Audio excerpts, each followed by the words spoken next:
Dear friends, आज का जो वीडियो रहेगा इसके अंदर हम ट्रबल शूटिंग को सीखने की कोशिश करेंगे।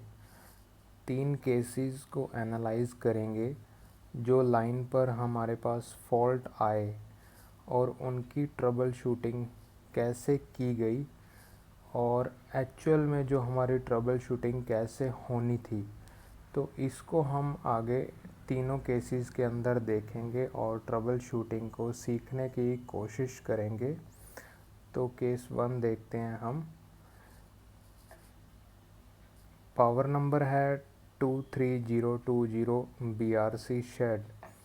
तो प्रॉब्लम क्या थी?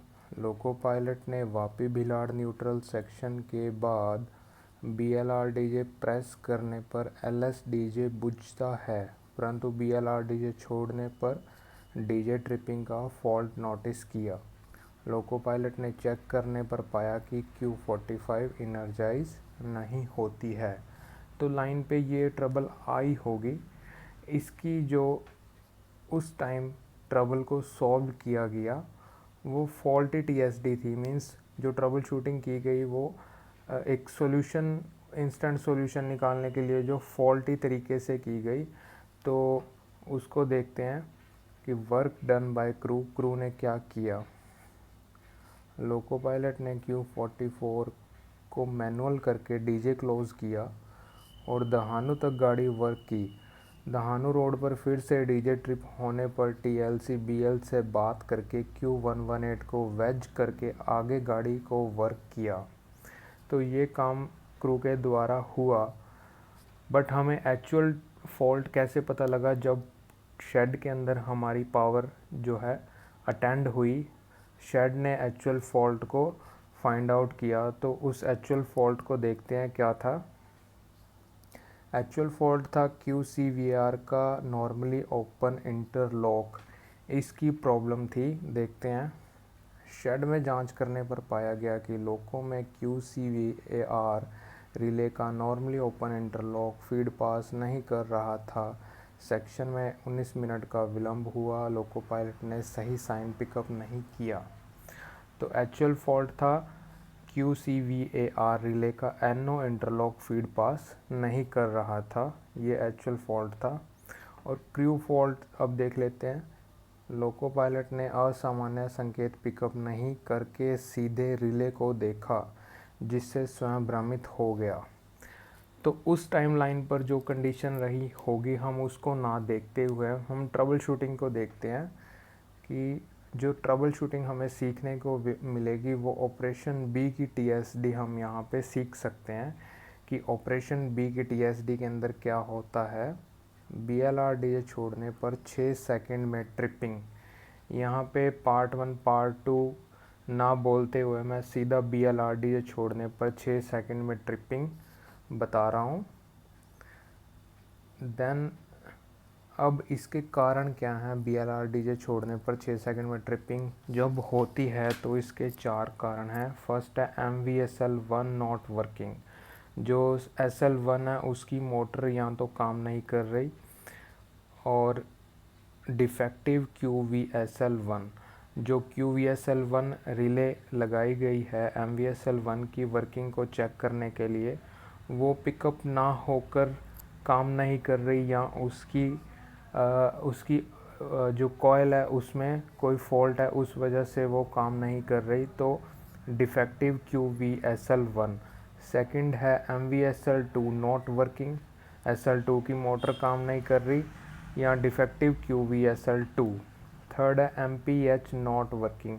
जो ट्रांसफार्मर ऑयल को सर्कुलेट करने के लिए पंप लगाया गया है उसकी मोटर या तो काम नहीं कर रही, या रिले QPH जो है उसकी वर्किंग के लिए लगाई गई है वो काम नहीं कर रही। और जो लास्ट है वो है defective QCVAR normally open interlock. तो QCVAR रिले हमारी कब पिकअप होती है? जब हमारा आर्नो एक स्पीड पिकअप कर लेता है तो उस टाइम पे ये रिले इनर्जाइज हो जाती है और इसका NO इंटरलॉक क्लोज हो जाता है। तो ये भी डिफेक्टिव हो सकती है इस केस के अंदर। तो सर्किट डायग्राम में देखते हैं ये हमारा डीजे क्लोजिंग सर्किट का जो डायग्राम है, इसके अंदर ये Q118 की ब्रांच पर चारों रिलेज के नॉर्मली ओपन इंटरलॉक दिखाए गए हैं।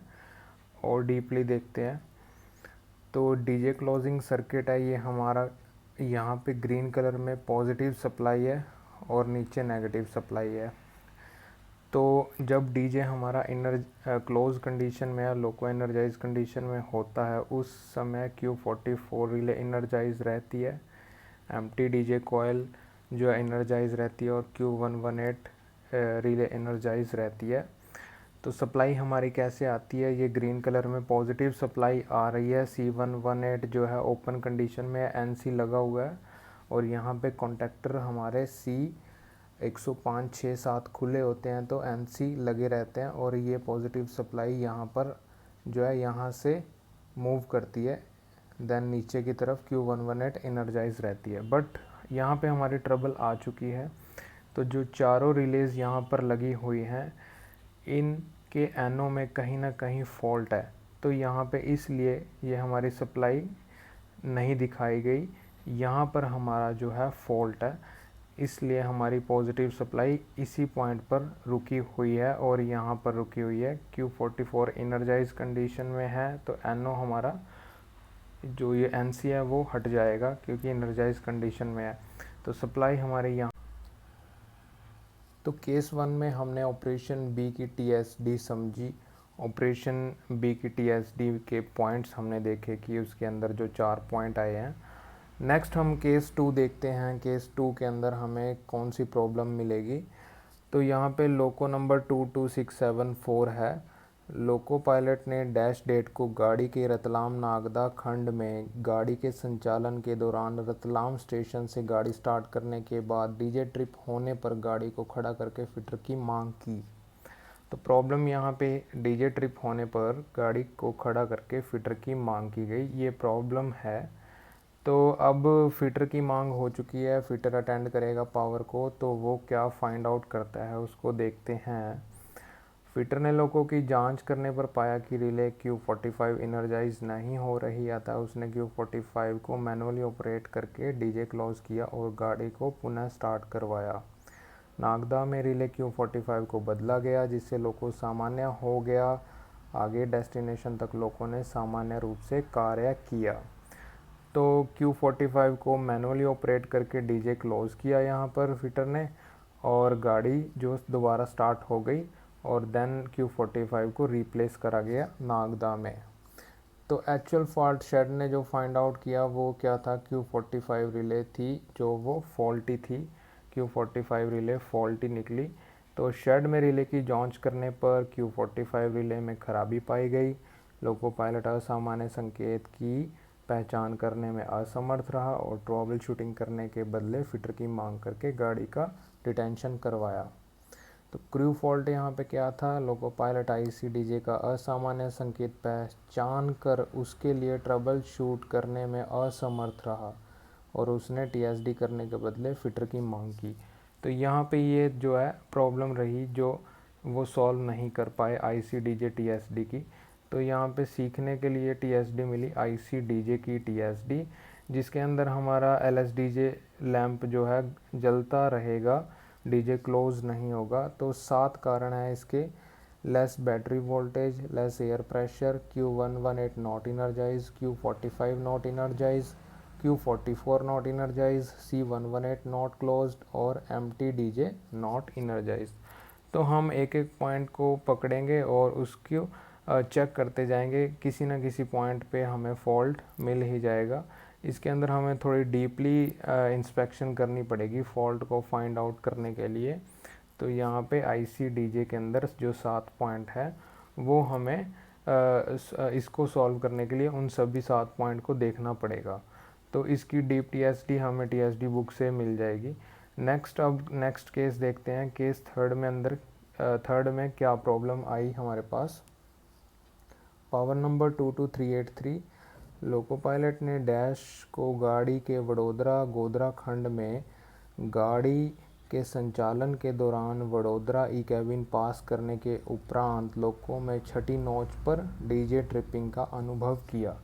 प्रॉब्लम यहाँ पे लोको में छठी नॉच पर डीजे ट्रिपिंग का जो प्रॉब्लम आया, अब इसके अंदर क्रू ने कैसे इसको सॉल्व किया ये देखते हैं। लोको पायलट ने जांच करने पर पाया कि सीसीए फ्यूज मेल्ट होने के कारण छठी नॉच पर डीजे ट्रिप हो रहा है। तो सीसीए मेल्ट हुआ और 6th नॉच पे डीजे ओपन हो रहा है। तो लोको पायलट ने फ्यूज़ बदल कर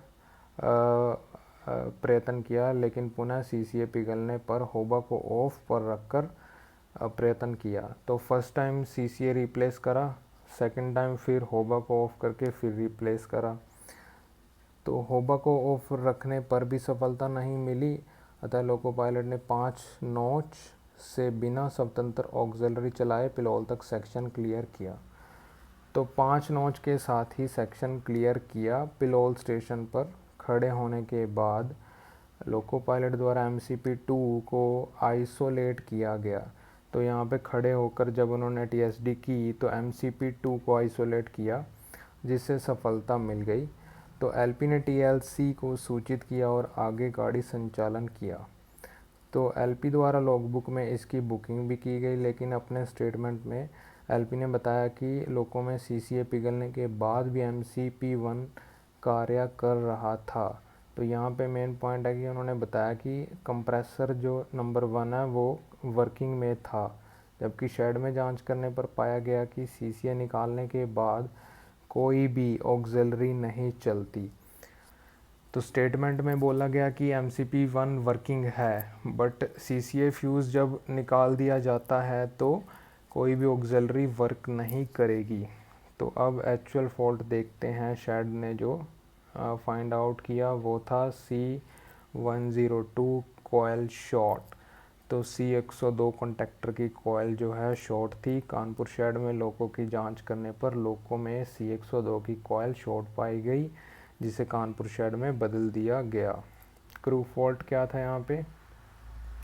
LP द्वारा CCA पिघलने का पता चलने के बाद भी नियमानुसार ट्रबल शूटिंग नहीं की गई और भ्रामक जानकारी देकर बचने की कोशिश की गई, जिसके कारण ब्लॉक सेक्शन और पिलोल पर गाड़ी डिटेन हुई।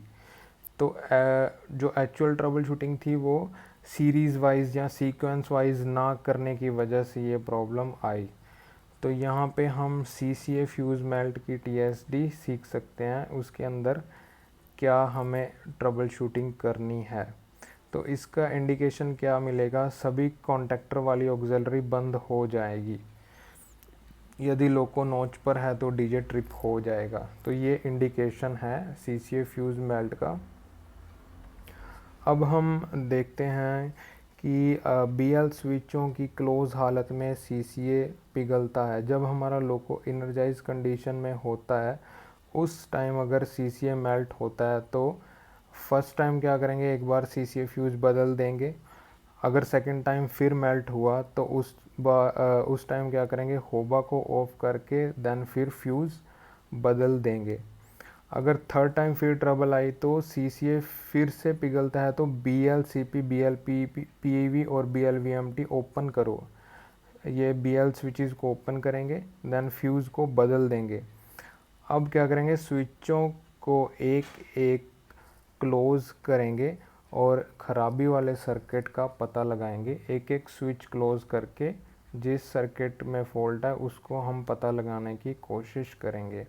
अब इस केस का जो थर्ड पॉइंट था, यही जो पॉइंट को LP ने सॉल्व नहीं किया, इसको नहीं करके देखा, जिस वजह से जो एक्चुअल ट्रबल शूटिंग वो हो नहीं पाई। तो इसी को देखते हैं अब आगे।